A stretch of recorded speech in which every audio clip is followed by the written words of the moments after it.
Hi, welcome again to the Atomic Core podcast series, Cybersecurity Q&A for Open Source Security.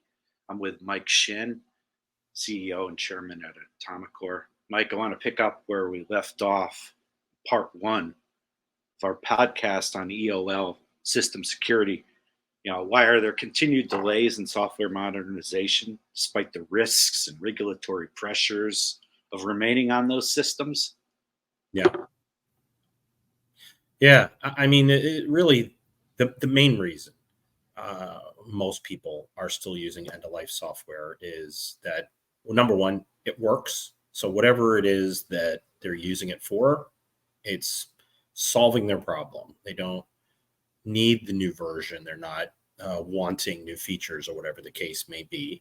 But even if they are, it may be that they're going to have difficulty moving to something new because it costs more than they can afford.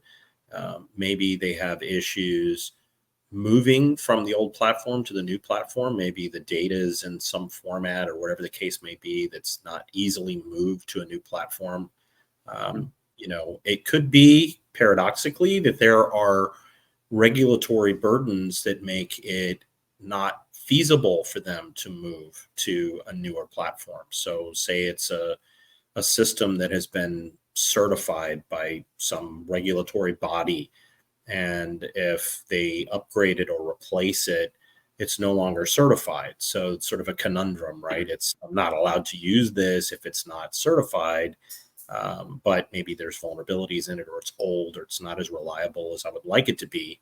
But I'm stuck with it. In any combination of that, I mean, I've been in environments where there's technology that is honestly, it at least as old as I am, digital technology, and it works perfectly for its job. But it certainly predates the internet. It predates these attacks and vulnerabilities and methods that are commonplace now. Certainly didn't exist then. So these older technologies certainly can't protect themselves. But there are ways to continue to use things that are vulnerable to whatever in a way that's reasonable. You reasonably manage the risk that you're exposed to, and so it's fine to keep using it. So that's kind of the last reason. It may be that this thing is out of date and vulnerable, and maybe there are no regulatory burdens that prevent you from upgrading it. But you've found a way to properly manage the cybersecurity risks that it's exposed to, such that you can continue to use this end-of-life system in a fairly low-risk way. So that kind of covers the bases of the different reasons that you'll see things that are end-of-life that are out there and are not being upgraded. Yeah, well, that would lead to this further question about what kind of capabilities can, a company like Atomic Core bring to these EOL system environments? Like, for example, one guy mentioned the AV vendor went out of business or something, and Sure. Can't use AV on that legacy system anymore, though. So if you could talk about some of the things where in these situations where someone is still using end of life software, what can Atomic Core do for them? Yeah, I mean, just because something is end of life, like an end of life operating system, maybe a really old version of Solaris or a really old version of Linux or a really old version of Windows, that doesn't mean that somebody couldn't write new software for it. That doesn't mean that there aren't vendors that provide software for those platforms. And cybersecurity is certainly one of those. There definitely are a number of, valid cases for using operating systems, for example, that are no longer maintained or no longer patched by the vendor that put them out.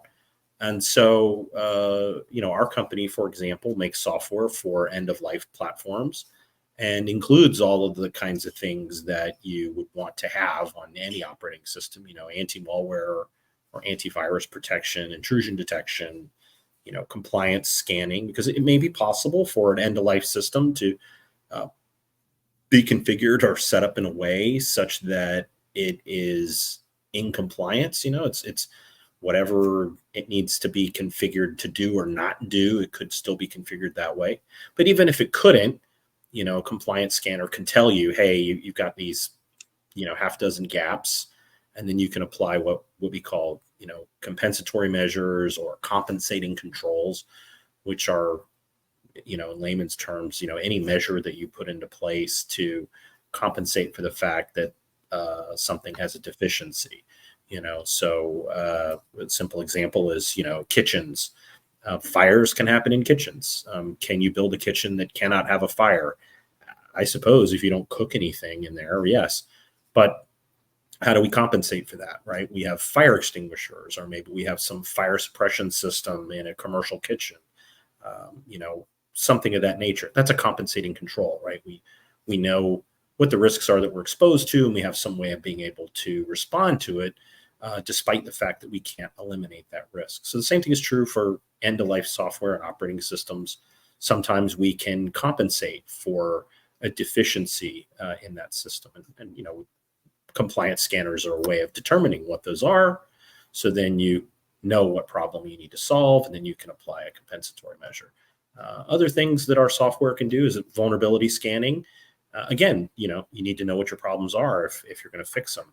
For an end-of-life operating system, often that means that the vulnerability scanner is telling you, hey, look, there are these umpteen numbers of known vulnerabilities in the operating system that are, unpatched or can't be patched by the vendor. So, you need to do something about that, right? Put some other security measure in place to protect you from that vulnerability. And it could be something as simple as, I've seen in some facilities for, really old, very, very vulnerable systems, they'll put them behind what are called unidirectional gateways, or an example of that is a data diode. So that's something that, in that case, the laws of physics govern the direction in which data flows. So maybe you put a data diode around, that only allows data to come out of the network that these things are in. So a bad guy can't attack it. So there are things that you can do. We make software that helps end-of-life operating systems, provides the ability to detect intrusions on them, to stop malware from running on them, to know, what the known vulnerabilities are, what compliance issues may exist, to detect malicious or suspicious behavior on the system. Because, end-of-life operating systems certainly have the same security problems that anything else does. And there's no reason that you shouldn't be able to find a security solution that works with that end-of-life system to provide you the same capabilities you would expect to have on, the systems that you work with every day. Yeah, sure. I like to say, if you can't modernize your software, you got to modernize your security. Absolutely. Yeah. Yeah. And that's the right answer. I mean, there are lots of, end-of-life vulnerable things that are out there that are successfully protected via compensating measures. That's really what we do in security. And, we'll talk about this more in another podcast, but, and I'm just going to try and weave this into every time this topic comes up, but it's not possible to build things that don't have vulnerabilities. That's a goal.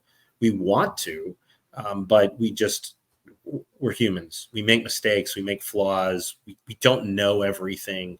And even with some of the great software development tools we have now, the AI co-pilots and so on, even they make mistakes. And we don't have a time machine, right? We may create a piece of software that doesn't have, hypothetically, any vulnerabilities in it, but that's based on what we understand about what we can do to break into things. And adversaries are just as creative as we are, and they may come up with some brand new way of hacking into something. And in which case, hurrah, there's a new vulnerability in there. So, end-of-life software is just unfortunate, right? You don't have a vendor that's patching it anymore, that's looking out for you. But even when you do, you can't assume that everything is hunky-dory just because you're patched and you're doing everything that you should. There could be a vulnerability in it. There could be a backdoor in it that you don't know about. Right. Can you explain for our audience the types of end-of-life systems that Atomic Core can protect? Maybe starting with, Microsoft Windows, for example. Yeah, so we certainly provide solutions for all of the operating systems that most people are familiar with, Windows, Linux, Mac OS, and others. So we provide solutions that certainly go back as far as Windows XP, for the operating systems that are based on Red Hat, your Red Hat, your CentOS, your Rockies, your Almas. We have end of life security software going back to at least as far as Red Hat Enterprise Linux 5 and all the derivatives of that. For Ubuntu going back to 14. For Solaris going back to Solaris 9. But theoretically could go back even further if anybody needed that. Same thing for HPUX, older versions of HPUX, older versions of AIX, OpenVMS. Pretty much the bulk of the operating systems that you may encounter out there. Even BSD systems, old ones, we have solutions for. It's honestly just a function of demand, right? Yep. Is there anything else on this topic you want to discuss today? Hang on, let me take another sip here. Let me think. Is there anything else you think we need to go over, Dean or Dustin? I was just leaving you an opportunity before I concluded. Yeah. No sweat. I just want to make sure I'm not leaving a stone unturned. I don't think so. I mean, I think. How about the IoT? Yeah, actually, that's a good one. That's probably where most of this legacy stuff is going to be. So you could frame a question around that, like, what about IoT and control systems, things of that nature? Yeah, go ahead. Yeah, that's good. So, yeah, and I understand you support Linux IoT end of life as well. Yeah, that's a great area to look into. So, for folks want to leave that one out until the next time, or yeah, we can make that its own topic, or you can just lead off with, hey, future upcoming topic, we'll talk about, the Internet of Things, because for consumers, that's probably where they're going to be most exposed to end of life, right? It's, I don't know how much GWiz stuff you have in your house, Dean, but most of the light bulbs I have now are smart. And they're LED based. So, how long are they going to work? You know what I mean? Hopefully the company that writes the software for it will still be around. But, what if they're not? And it's a light bulb. How much attention are you going to pay it to, whether or not your light bulb has a vulnerability in it? Probably not very much. So I don't know. That could be a whole topic all by itself right there, I think, because it's now we're going from kind of, these things that are business to business vulnerabilities, like, oh, I'm running an old version of Solaris. Sure. But your internet router, your TV, the refrigerator that I have in my kitchen is smart. It's got wireless and it you can patch it and update it, and it does, hotel thermostats. Yeah, my thermostat, I've got a Nest, right? Like most of the things, my microwave has wireless in it. I'm not even sure why. Like what do I need to know? I mean, it basically only tells me like, hey, I'm running. Okay, I stopped. Like, I mean, maybe a refrigerator would make sense. Like, oh, hey, you need to change my filter, or I'm not working properly, right? Sure. But why does my microwave need to be wireless?